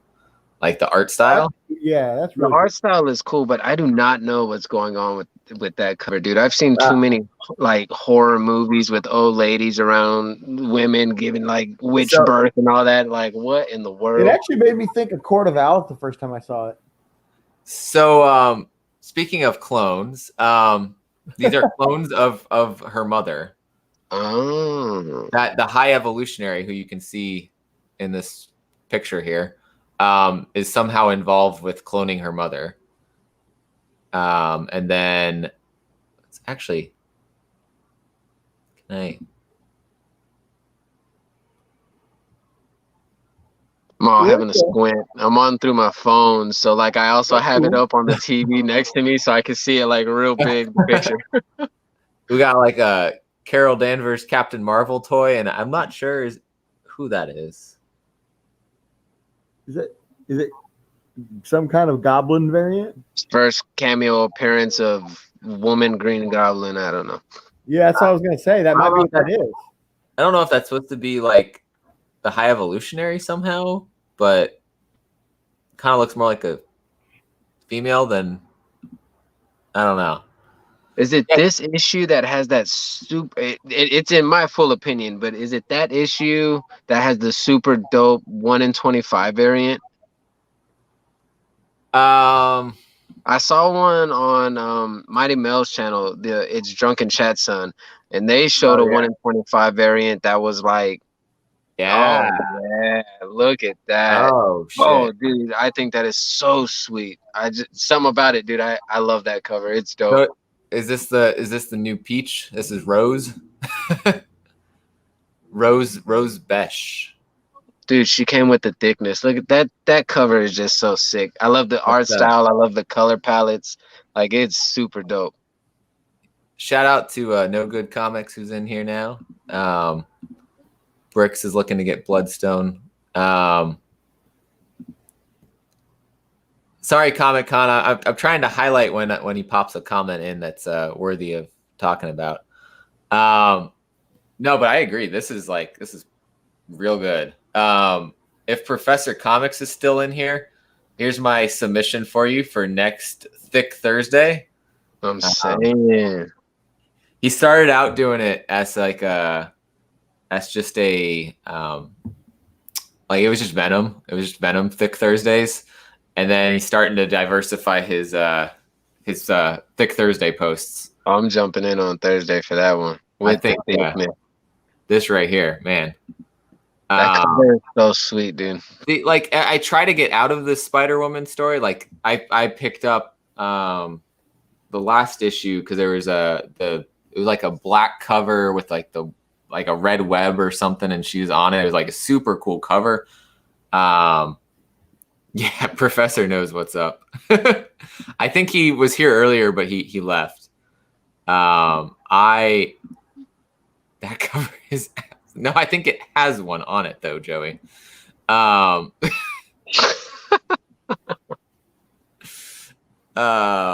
Man, you try doing that pose, Joey. I'd like to see you not look like that. Try doing that pose. I personally want to see Alexander do it. I think those legs look better than Rob Liefeld's feet. So unfortunately, Alex left. Oh. Yeah, I mean, To be fair, I don't know what's going on with her feet there. Spider-Woman title covers it up, but I may have to pre-order this just for the cover. Yeah.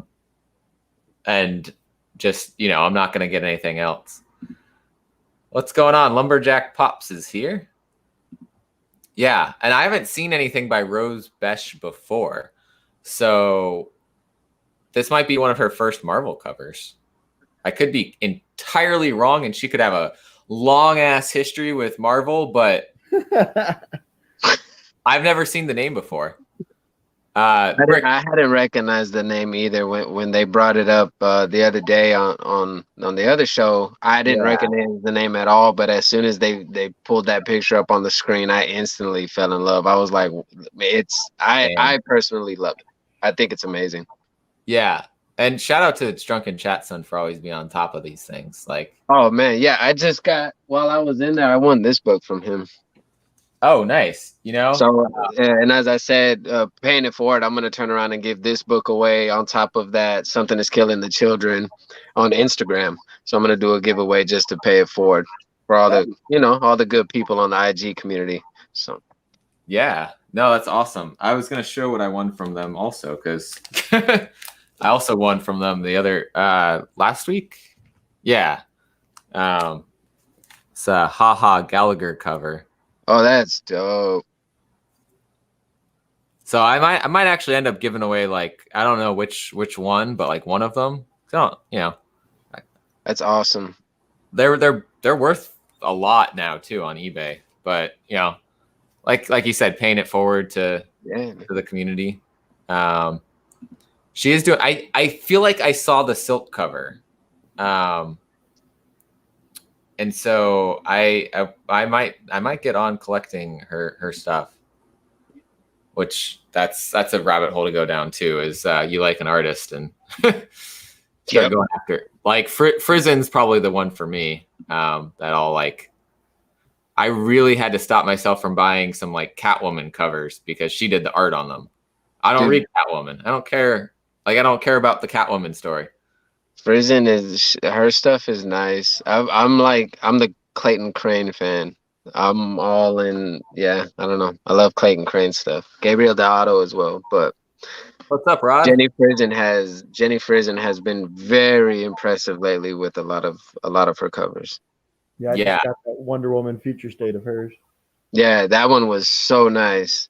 Yeah, I didn't want the cover A. I just wanted her cover for that. Mm-hmm. That's where I went. We've got Thor number 12 here. The regular cover, we see Jane as Valkyrie fighting off Donald Blake. This whole Donald Blake story has been really, really cool. Thor's been trapped. I think this is probably where we're going to see him come back. I would hope. But this is a cover B, Jeff Shaw. It's pretty dope.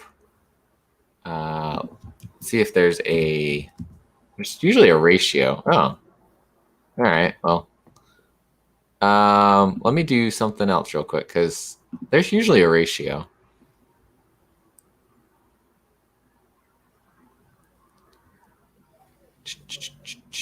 Let's see. Which might take us a second to search through all this. See, so they have Marvel Voices Legacy on FOC on their website, but I'm not seeing that on here, right? No. I have to double check that because that's especially this cover with we've got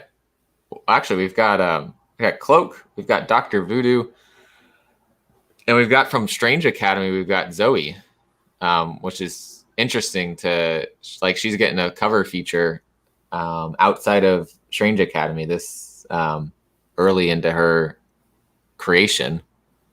So I think that's kind of cool. And we got a cool Spectrum right there for Azure. Cool Spectrum cover. Yeah, this is the X-Men Legends thing that I highlighted for him last night when he wasn't on. but it's an action figure cover. Those action figure ones have been heating up recently. You're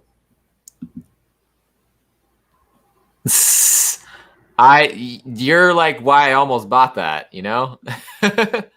But also shout out to Rod, who was on a No Goods channel yesterday afternoon. He's in here. Donald Blake's a beast. Yeah. So let's see. Keep scrolling here. There might not be. Oh, here it is. There's a Thor number 12 Klein 1 in 25 variant, which features Throg, which at the end of issue 11 we saw him, and I think Donald Blake was going to try to kill him. So might have some interesting frog. That is a cool cover. Yeah, it's Nick Klein who does the art on the interiors. I think he's done the last couple 1 in 25 variants too. So it's and I think we got Comics Talk Weekly is on at right after this in like 15 minutes, but he is also doing a show and doing some shout outs to some YouTube channels. I think during the show, YouTube channels that are sub 1,000 subscriptions. He's shouting out everybody that was hanging out with us yesterday in the chat on No Goods channel. I really need to get like hip to the hop with this YouTube stuff, man. I started like seeing little promotions for it on Instagram. That's the only way I found out about like your channel, Sparks, and the fellas from East Meets West and Spine Ticks, Pressable Defects. Like all that stuff just started popping up randomly on my Instagram when I started my new Instagram account. Like 3 years ago, 4 years ago, when I was on Instagram, nobody was pumping YouTube stuff. It was strictly like collector things. It was like Lords of the Long Box, and that was about it. Dude, man, and TiVo, I've known TiVo since before Lords of the Long Box, when the homie TiVo was just TiVo. Him and I clicked very well. So to see like where everything's gone from then to this point now with your channel and Newbie's channel and everyone's channel, I think it's dope. It's kind of like, it's inspiring. I guess it's kind of the reason why I jumped on this when you threw out that invite. Like, if you're gonna make the jump, you might as well just try to make the jump and meet all these wonderful people that you guys converse with on the YouTube community, and appreciate that. Like, it's dope. Yeah, and it's awesome. Once you get your setups going and everything, if you want me to come on with you one time, dude. Once that's rocking and rolling, man. I mean, both of you guys. Like I said, I've seen Traveling Root Beer on another show before, and I'm actually gonna see if he has an Instagram so I can add him there. My primary source is Instagram. But now that I'm branching into the comics, YouTube, I've just been doing comics lately. So like I do a variety of stuff on both my Instagram and my YouTube. When I do stuff, I kind of floaty with it. Anybody, I don't remember who has probably all the people that have wrenches aren't here in the chat on the YouTube side of thing. But if there is anybody with a wrench, if they could drop Travel and Root Beer's YouTube channel also. He has a YouTube channel. See, I didn't know that. Look at that. I just found that out now, so I'm definitely going to subscribe to that. I actually have almost 800 subs, but it's been a dead channel for like 3 years. Because I mostly did travel and like product reviews and stuff like that. Mm-hmm. But Sith Lordly got me into the comics again. I hadn't read comics in forever until earlier this year. Yeah, I think that's the best part about the community is everyone's like, hey, you wanna come on and like talk about comics? Let's do it. Like, let's collaborate. That's so awesome. Like, that's super cool. A bunch of people with the same common interests and the common likes. Thanks, and whether you guys like the same books or not, it's all for the love of comics. And right. It's so cool, man. I think it's wonderful. In the real life, in my Earth 616, I don't have a lot of friends that are into comics. My family's super supportive about it and whatnot, and it's super cool. But it's funny how most of my closest friends I've never met in real life, and they're on Instagram because it's through comic books, and now with you guys on YouTube and stuff, I think it's super fascinating and very awesome. So it's super dope. Like my boy Hyper Combo, shout out to Hyper Combo. He was one of the first YouTube guys that I started chatting with on Instagram, and Nice. he's full of insight. He's a super cool guy, and I love it. And found out him and I are pretty big UFC fans too, so that was cool. Nice. Yeah, the funny thing, actually, he made his first YouTube appearance on my channel. Well, So, look, glad I can follow something else too. in common. Right? Yeah, that's cool. Sparks Comics pops cherries. See, me and Sis is gonna watch this later, and that's gonna be a clip. Me and Sith Orbit, we've known each other almost 10 years, and we met completely separate from any. We met through music, and then we both we were into Star Wars, and then we've known each other for a long time and talked about various stuff, and it was only till this year that he was like, "Hey man, you should get back into comics," and I'm like, "All right." So I was out with a shop with him when I was visiting him out in Cali earlier this year, and I walked away with $150 for the comics. I hadn't bought a comic in 15 years. But see, that's so cool though. It's like everybody's so supportive of whether you collect the same stuff as everyone else or not, but they push you to do these things. Hey, get on YouTube, go collect, do what you love to do, be yourself, be real, be authentic and original. And I love that. That's the type of energy and people I love to be surrounded by. So yeah, the YouTube version of Marvel Premiere. There you go. Yeah, like Sith's like, hey, we were like, me and Hyper had already talked a little bit, and Sith had talked to him, and we were just like, he's like, hey, let's get Hyper to test out his internet connection on your channel, and then he's going to join us on Spine Ticks on Saturday. And so he hops on, and like we were like, oh, it's going to be like 15, 30 minutes. We're just going to like talk a little bit, show off a couple comics, and connection tested, right? Well, like 2 hours later, Hyper actually stayed maybe an hour, but like we kept going, and like Roger from 3 Men, he hopped on. Like I feel like somebody else hopped on. Like we just had a couple different people like just came and hung out for a little bit, and so it turned into this like 2.5 hour stream. Man, that's awesome. It was fun. But and then, like, I've enjoyed seeing a lot of that stuff grow. Like, so on Instagram, that's my new account. I had Instagram like 3 or 4 years ago, fell into a little rabbit hole that I had to climb out of, had to get rid of my original collection. I mean, like my Herb Trimp commission piece, gone. I'll never be able to get that back. I regret it forever. Lots of books, but to see like 3 Men in the Basement, the Cranky Canadian TiVo, and everybody like grow from when it was just on Instagram to where it's at now. It's crazy. It's amazing, and it's inspiring, dude. Every day when I watch you guys, all y'all's channels, your channel, Sparks, your videos, not even live feeds, but it's inspiring to like look up books I didn't know about or research more to gain my knowledge for personal use in the comic world. I think it's super dope. Man. I love it. I absolutely love it. It's been fun just like making these videos, like talking about the stuff that we like to talk about, right. And then if people get something out of it, knowledge about the comics, or now they're interested in looking up what this comic's about. Yeah, that appeals to me a lot too. And like, since I collect a lot of really niche stuff, I feel like there's a lot of stuff I can put out there that people wouldn't have even otherwise thought about finding.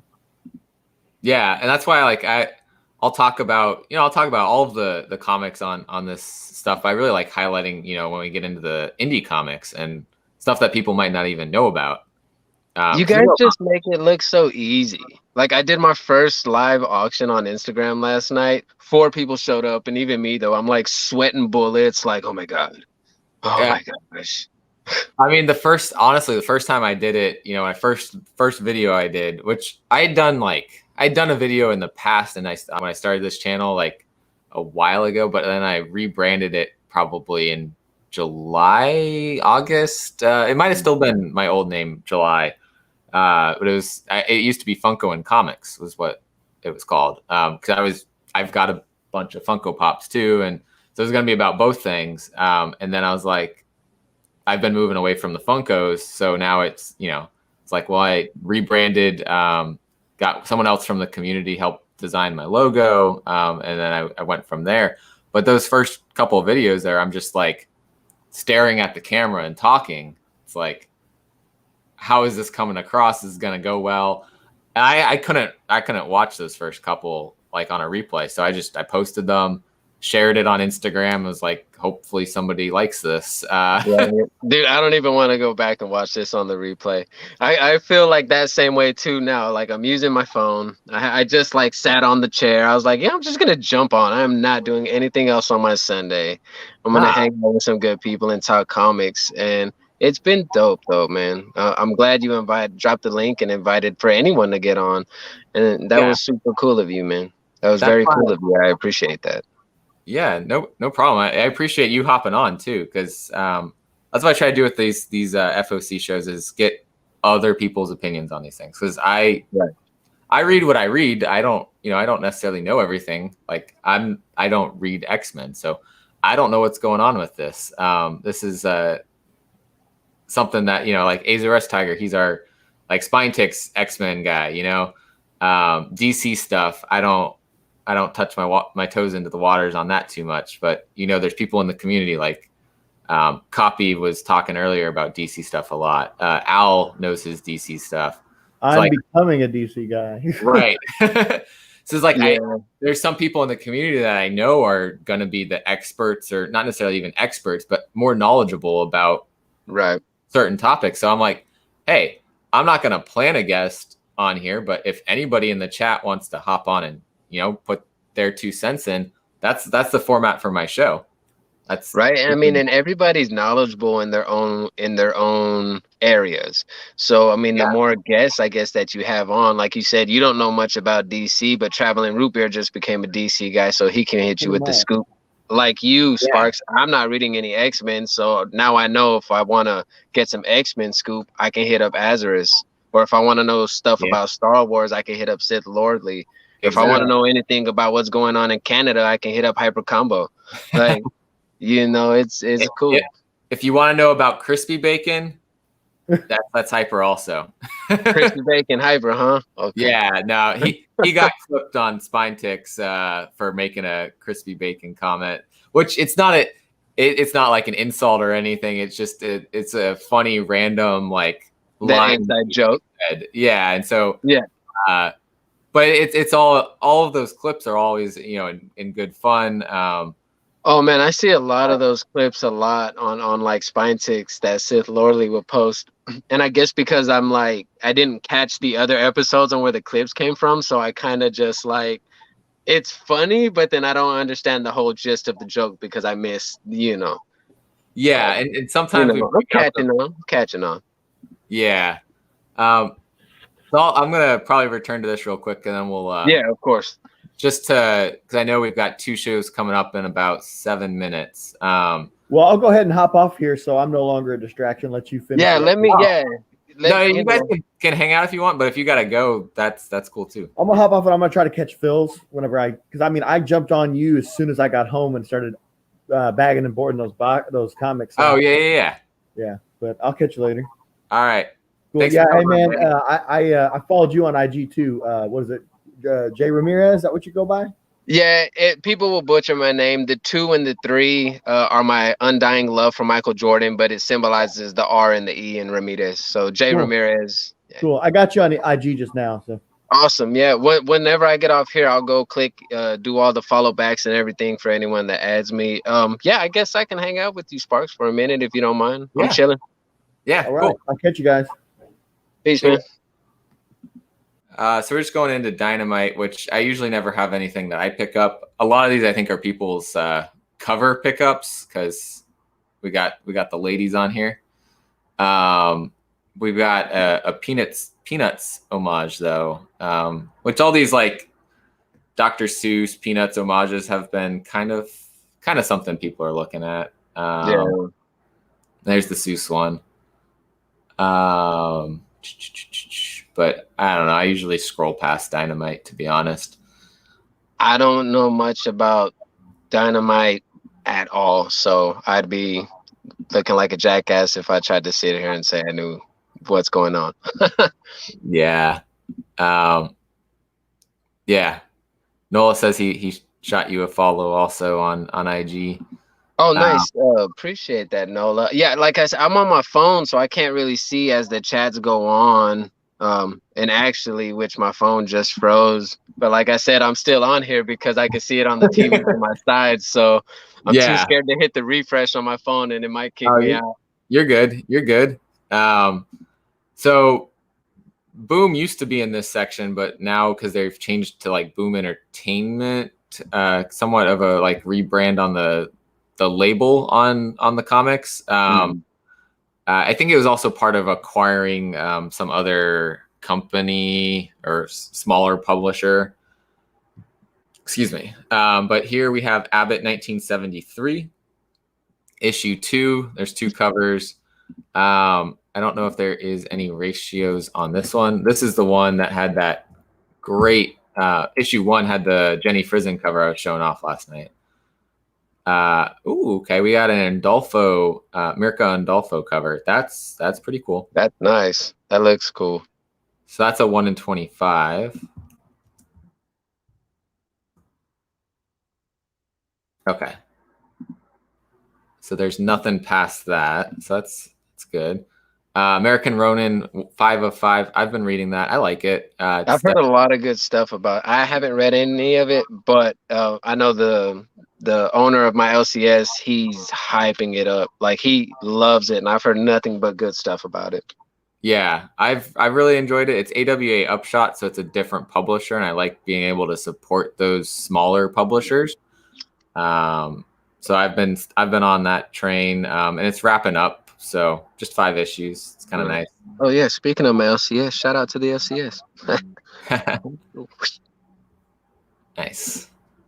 Bite-sized. I wasn't reading this, but it's another AWA Upshot book. Some of these in here, I don't even know what they are half the time. Like from Xenoscope, it's usually covers Captain Canuck. Yeah, Captain Canuck. Another Boom one here, Expanse, issue 3 of 4. This takes place between seasons 4 and 5 of The Expanse, which is a Amazon show based off of a book. Okay. Yeah, so we had a book first. Great show, apparently. I haven't seen it, but I'm going to watch it at some point. And then this is in between the seasons right there. What else we got in here? Here's the one that I highlighted last night on the show. Hollow Heart #1 from Vault Comics. Oh, that looks wicked. Yeah, so the brief summary here. L used to be a human, but he's a jumble of organs in a biosuit now. He's in a lot of pain. He's been for a very long time. Hope arrives in the form of Mateo, a mechanic brought in to work on his suit. Mateo sees... I think there's some typos here. I think it's supposed to say L, not LK. Sees L in a way no one ever has. And what's more, Mateo offers L an escape. So we've got a queer monster love story about the choices we make between giving our loved one what they want and what we think they need. So it seems like a really interesting concept. It does. It really does. And we've got a ROM homage on cover B. We got a Mac 1 in 25 cover, and then a foil version of that cover for 1 in 30. And I think this cover, which is pretty cool too, Hickman says the cover artist. Nice. Not like the X-Men Hickman though. The whatever Jonathan Hickman, the writer for all that X-Men stuff. But I think this is going to be a 1 per store because it's listed as cover E. So usually the 1 per store is the last cover listed. Now, is that weird of me? Like, I know a lot of 1 per store variants don't pick up like at all in heat and stuff, but I personally feel so accomplished when I get one. I don't know why. Maybe it's because that whole 1 per store thing, but I love them. I don't care. Like, yeah. I'm not going into the comic shops buying books because I'm going to get this 1 per store and get rich. No, I get the 1 per store because, hey, I was the first one in line and I want that 1 per store. Yeah, no, I like it. I think the reason is because if it's 1 per store, the store's probably getting it. But if it's 1 in 25, they might not. Right. There might be more of the ratios versus the 1 per stores. Just to wrap up here so we don't butt into the other people's time. Miskatonic 4 from Aftershock, Once in Future 16 from Boom, Picture of Everything Else number 2 from Vault. This was a great first issue that came out. I'm not picking this up, but Savage number 1 from Valiant. Kind of looks like a Conan-esque thing, and Max Bemis is the writer, which isn't he like the lead singer for some band? I think you're right. I'm blanking on the band, but he Right, is. likewise. Serial number 1, I picked that up. It was pretty fun. I picked that one up as well. My LCS still had it on the shelf. He's like, I'm just gonna send these off to eBay. I was like, how many you got left? He's like, I got like 5. No one's picking them up, so I just grabbed 2. And just that's a reminder, going to Comics Talk Weekly next. The link is in the description. Serial number 1's got a second print. There's a new story from Aftershock called Shadow Doctor, which I'm not picking up, but it's about like a black doctor in like a time period where nobody would hire him. And then the mafia decides that they'll let him do some doctoring. And so I think it was Al Capone is what they were saying. That's interesting. Yeah. And then just a non-comic thing, Mandalorian Season 2 Tops cards, which have signatures, possible prop pieces, different kinds of things. That's dope. That's super dope. But yeah, everyone go give Jay Ramirez a Instagram follow. Thanks, guys. Appreciate that, man. Band is Say Anything. Yes. Thank you, Hyper. That's like, I couldn't say anything. Need to change his name to Informative Combo Comics. Right. So just so I don't butt into everyone's time, I'm gonna end right here. But thanks everybody for hanging out with us. Thanks Jay Ramirez for hopping on and making your debut here, man. Let me know when you get things going, and definitely if you want to do something, let me know. Well, yeah, we'll have fun, man. We'll definitely have fun. Thank you. And yeah, let's go check out those other channels. And everybody that's coming up today, for the ones that I know about, is in the description below. I've dropped their channel links. So go click the next one, Comics Talk Weekly. Phil has probably started. So let's go say hi to Phil. Awesome. Peace out, y'all. See you guys.